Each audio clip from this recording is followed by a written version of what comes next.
What's going on YouTube? This is what we're Josh doing. This is a super exciting video because this video is going to be on this AFERIY 100 watt DC portable power station.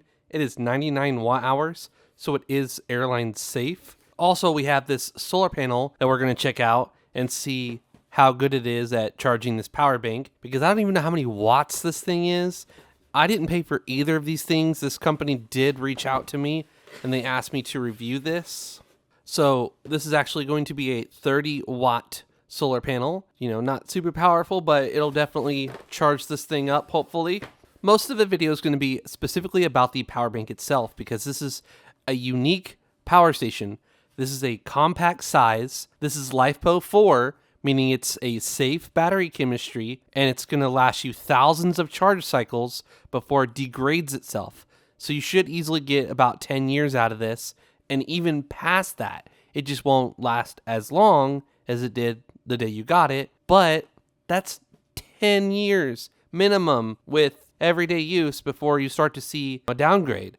So this is a 100 watt maximum solar PD input. So supposedly this thing can charge at 100 watts with solar maybe, and then a 145 watt output. It has a 0.7 meter bidirectional retractable cable. So that's what I'm super excited about, is that built-in retractable cable. It is 31,000 mAh, 99 watt hours. There is the UPC, I believe. And then on the back of it, we've got some really good information here.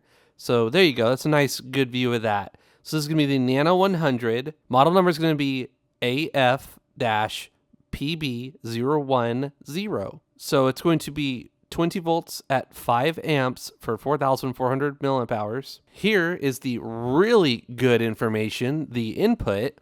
So USB-C can accept up to 45 watts maximum with the female port. With the male, that built-in retractable cable, it can accept 100 watts maximum input. It says solar can do 12 to 26 at 5 amps for 100 watts max. And then USB-C input for cars, 12 volts, 5 amps, 60 watts max. And then for the output, we've got all the numbers here. So basically the female output is going to be your, weaker port. So you're going to want to use that for something that you want to charge slower, because that's 45 watts maximum. That built-in retractable cable, the male one, it's going to be 100 watts.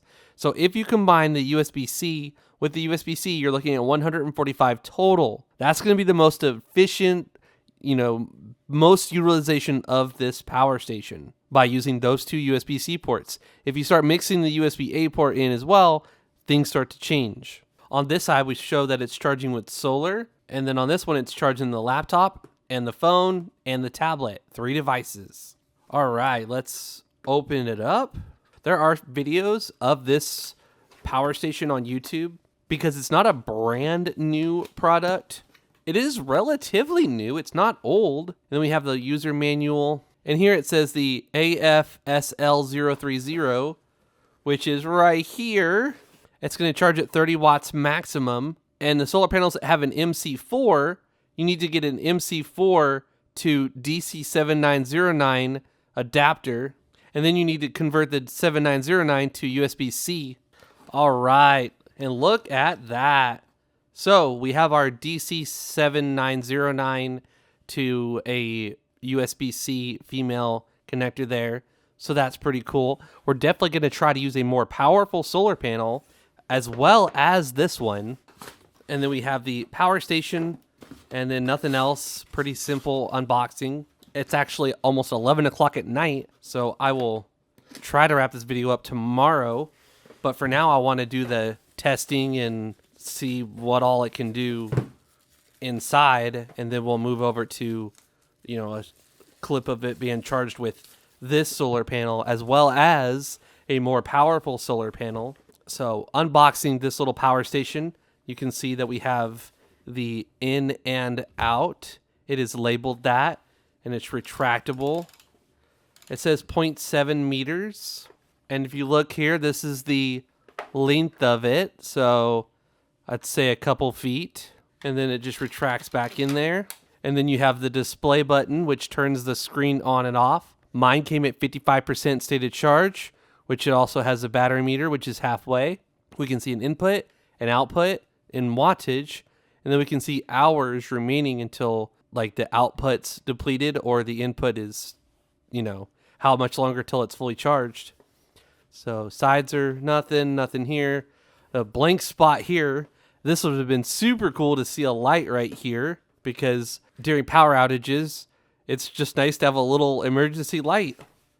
And then on the bottom, we've got some information and some rubber feet to keep it from sliding around. And a lot of this should be the same thing we saw in the user manual and on the back of the box. So yeah, pretty simple stuff. We're going to just unbox this solar panel inside real quick. And again, it's going to have an open circuit voltage of 19 volts. That's good because I believe this said 12 to 26 volts. It doesn't necessarily care too much about the amps, but this is kind of a low amperage. It's going to just discard the extra amps. It's the volts that matter. And this is well underneath the 26. And yeah, this is well under 26.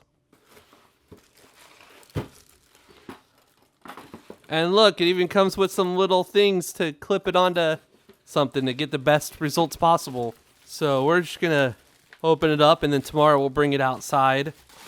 So on the actual solar panel are the specifications as well. That's cool. You don't have to necessarily keep the box in order to see what the voltages and amps are. Here we have a USB-C port, so you can directly connect this to a phone or a tablet or something and charge it. And then here we have a USB-A port for those older, slower things. So yeah, it looks like we're going to connect this directly to the USB-C port because I don't see any other way besides, yeah, just a little light, nothing on the sides. So just a USB-C, USB-A, and a little light. And then it clips together with these little things. And then the feet also do the same thing. So it's adjustable.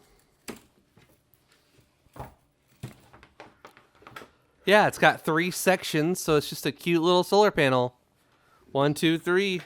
And then it's got the little hooks here so you can, use rope or whatever you want to get it, or use these to secure it to something. So that's cool. We're definitely going to connect this outside tomorrow. But for now, I definitely want to continue playing around and testing this thing. So, all right. We've got these 2 140 watt chargers here. So what I want to do is connect up the charger and then see if I can connect up this as well. Want to see the fastest charging possible on this guy.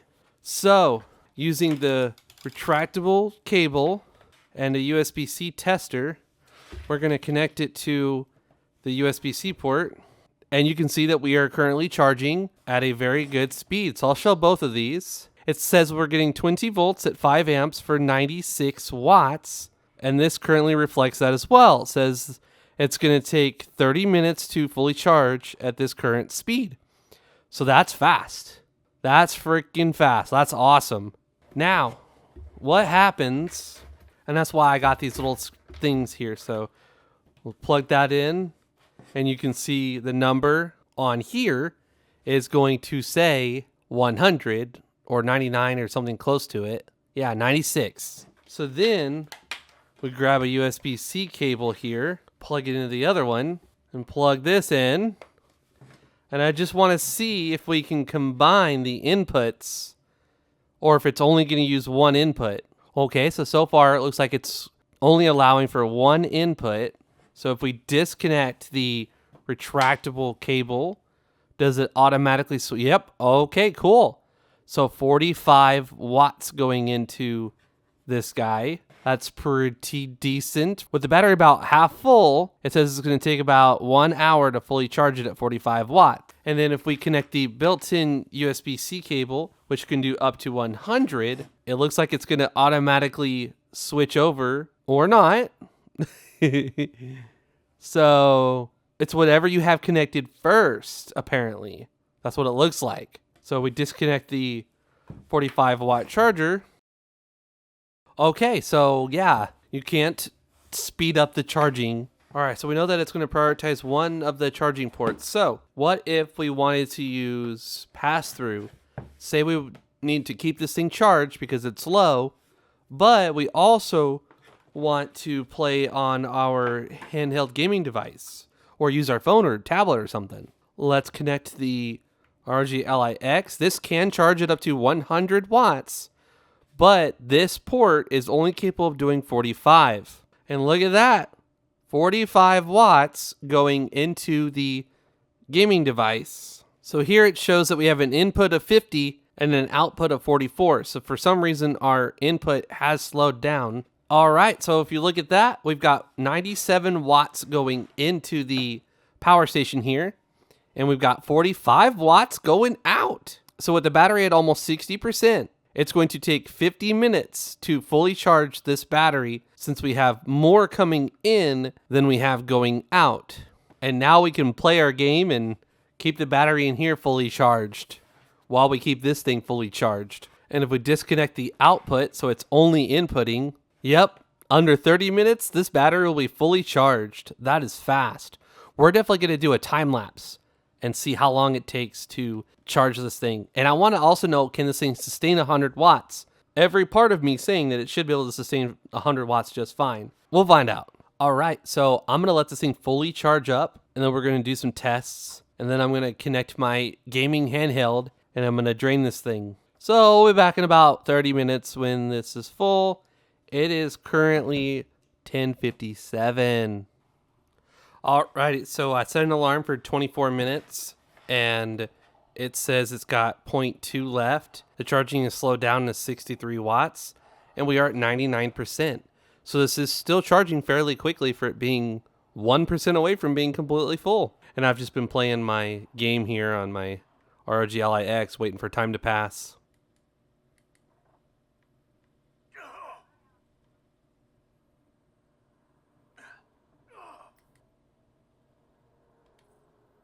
You're going to scuff it.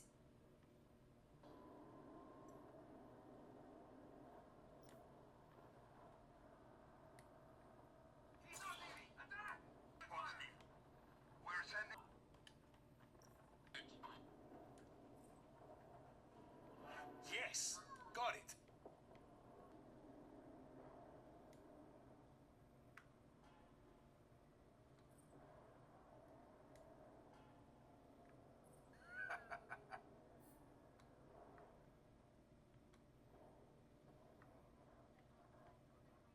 All right, so it's been saying that for a long time now. I've just been playing this for the last 20 minutes after I started recording this ending here. So yeah, I'm not quite sure how much longer this will be.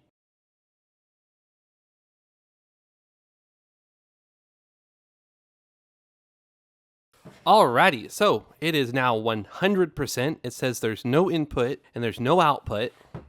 And to confirm that, the same charger we've been using is now saying 0, so no power is coming from the wall. All right, so I'm gonna take the built-in cable and plug it in and see what all protocols it has.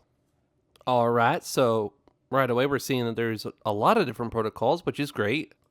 We have Quick Charge 3.0, we have FCP, we have SCP, we have AFC, and most importantly, we've got PD3, and it looks like we've got 5, 9, 12, and 15 volts at 3 amps. And then we've got 20 volts at 5 amps for 100 watts. Then we've got our PPS range, which it's really sad not to see a 5 amp PPS range there with a 100 watt capable. That's just crazy. So that means some Samsung devices will not see super fast charging 2.0. The latest S25 Ultra, it might pick up super fast charging 2.0. Yes, sir. Yes, sir. Super fast charging. Let's go ahead and unplug that. All right, plugging it in.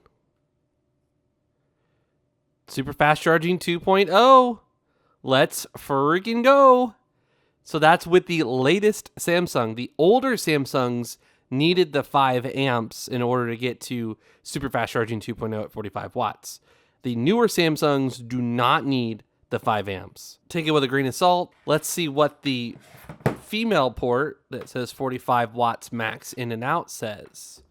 So we're going to plug that up. Super fast charging. So that's going to be the 25 watts. So that's pretty awesome to see that.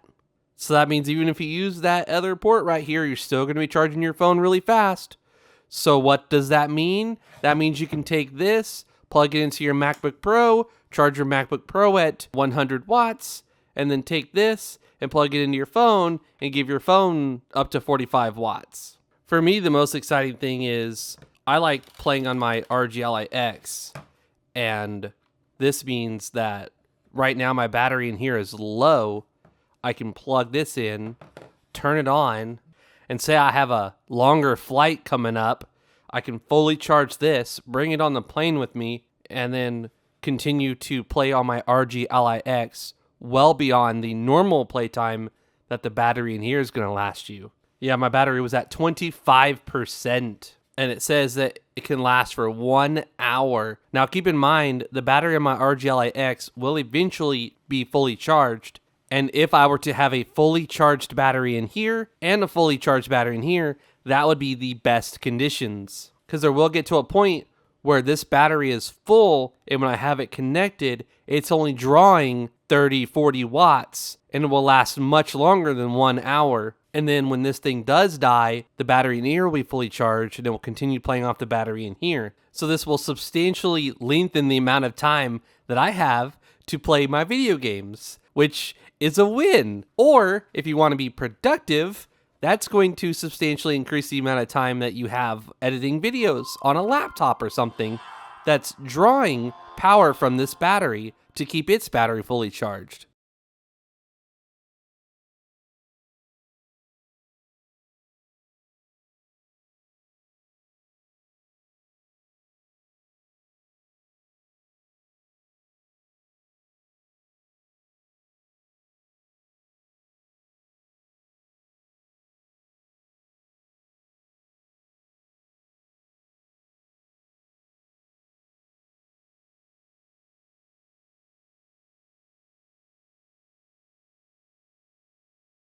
Alright, so we got a little bit of sun.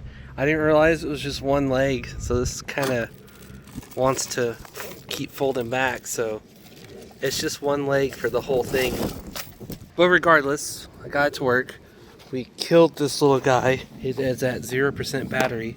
So now I'm just going to plug it in, and we're going to see what we see. So 13 watts right away. I definitely would not call this ideal conditions, and there's the sun right there. Got some clouds showing 15 watts. So you can absolutely charge this thing with this little guy. You could also use that built-in cable and plug it directly into the port on here. So we'll move this. And yeah, best we've seen is 15 watts. Oh, looks like the sun's getting a little bit less covered, 16 watts. Well, cool. Alright. Well, that's the little baby panel. It's rated at 30 watts, but in its best conditions, I'm gonna estimate, whoa, look at that, 20. In its best conditions, I'd estimate around 25 maybe, because panels don't usually output their full amount under perfect conditions. But that's pretty freaking slick right there. So if we were to get this sun for 4 hours, 4.5 hours, it's estimating that this battery would be full. So that's pretty freaking dope. We've got the 200 watt panel, which is, by the way, it's like a 24 or 25 volt open circuit. So 1 volt under the maximum for this guy, but it'll work. So let's go ahead and look, we're at 1%. Alright, so let's switch over to the bigger panel. Alright, so I got the bigger panel set up. It's 200 watts. So hopefully it'll give this little guy 100 watts. And it's got this little DC barrel thing here. So it comes with this guy. So we plug it into that, and then that built-in cable, plug that in, and we'll disconnect this because it's not doing anything at the moment. And right away, oh, look at that. Big difference. Massively bigger difference, obviously.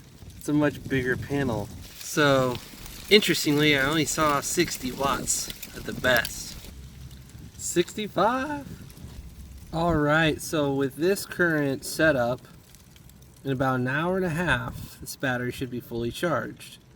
66 watts of solar being brought in. So that's pretty neat. I'm not even sure if this says 7909. and 66 watts. Now I'm not going to sit out here for an hour and a half, but this might pick up in charging speed once it sees that the battery in here is more full, because right now it's like super empty. But that's freaking awesome that we can charge with solar using this little setup here and this 200 watt solar panel. Oh yeah, we're gaining percentage a lot faster now, obviously. 66 versus 20, that's like 3 times more. But I mean, that's just a little tiny guy, and it's using the USB-C. This has a USB-C port on it as well, but it's only going to do like 30 watts on that USB-C port. This is how you're going to get the full power. All right, yeah, that wraps up this part of the video. Pretty cool. I hope this video was helpful to you. If you enjoyed it, please let me know by giving it a thumbs up. I'd greatly appreciate it. If you're new to the channel, please consider subscribing. I'm most active on my YouTube community page. If you go to my YouTube profile, youtube.com/whatwoldjoshdo, you're going to see an area that says posts, and you'll get to see what I'm up to and what videos are coming next. This is What Would Josh Do, and I'm out.